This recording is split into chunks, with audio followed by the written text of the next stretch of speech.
Welcome back to Peterson Auto. Today, we're working on the Mustang again. I know, it's going to be getting cold out soon. Winter's coming. So let's make something go fast, right? Yeah, that makes sense.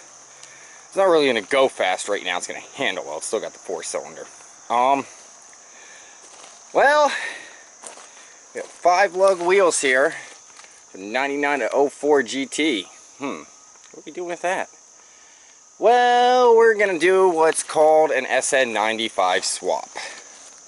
So you can see how much better that's going to look.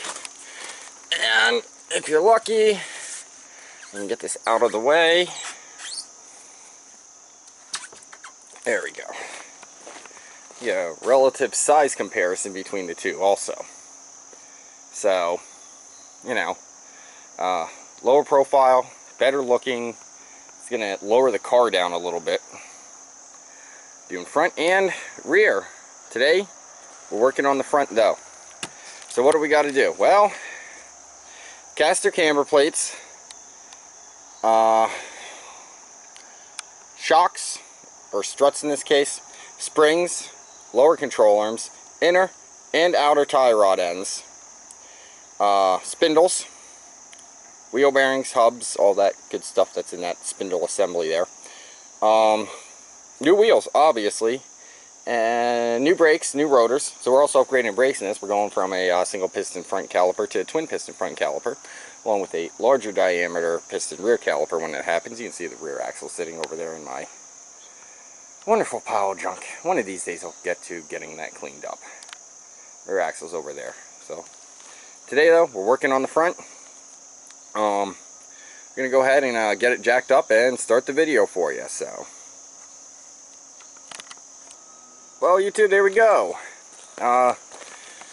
Quick review of what's being replaced here. I am doing, there's 3 ways to do a swap. You can do pretty much just the spindles, hubs, wheels, and brakes. That works out fine. Just not my style. Wow, this sway bar is rusty. See, like, the chassis is really pretty clean. That's about the worst spots on the chassis. It's not even rust, it's just... Oh, okay, that's a little shock tower rust. I'll have to take care of that. Maybe from sitting for the last year, it got a little worse. But still, the chassis is not bad. The rest of it's kind of rusty. So we're doing inner and outer tie rod ends. Hubs, brakes...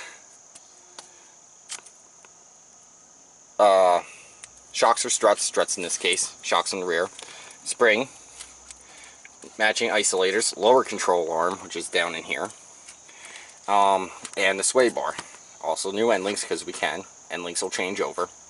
And new brake hoses. One of the brake hoses you either have to have an adapter or you have to change the hose out. Either one works. Or change the end actually, sorry, it's change this end. Or put an adapter on. So, yeah, that is where we are at this moment. For the bottom part, for the top now, we have a couple things to do up there. If you look up here, caster camber plates are going to go right here. I probably will have to pull this engine brace, which is going to suck. But, you know, I did it. So, committed. But caster camber plates are going to go right here. Because we're going rear disc and it's originally rear drum. We're going to take this out and put a proportioning valve where this union is right here actually. Pretty much the rest of it's then going to be on the rear. We do have e-brake cables to do. I may or may not cover them on the front or the rear because it's just the rear e-brake cables. But as far as the rear, going to go to 8/8 rear. We're going to go to the wider track with rear. You can just change axles like you could up here where you just change the spindle assembly pretty much. Spindle hub, all that, brakes. Here you can just change the axles and the brakes, but I can go the wider track with again. And when I do that, I'm going to change the whole rear axle over to an 8/8 because this is a 4-cylinder car. It's a 7.5, 7.5 rear. 93 Cobra e-brake cables to work with the factory 94 to 98 rear disc brakes. And we have some control arms for that too, which came on the rear, which wouldn't be needed. You can use stock control arms, but Anyway, so wheels off. I'm going to set you up to watch, and we're going to get something done here.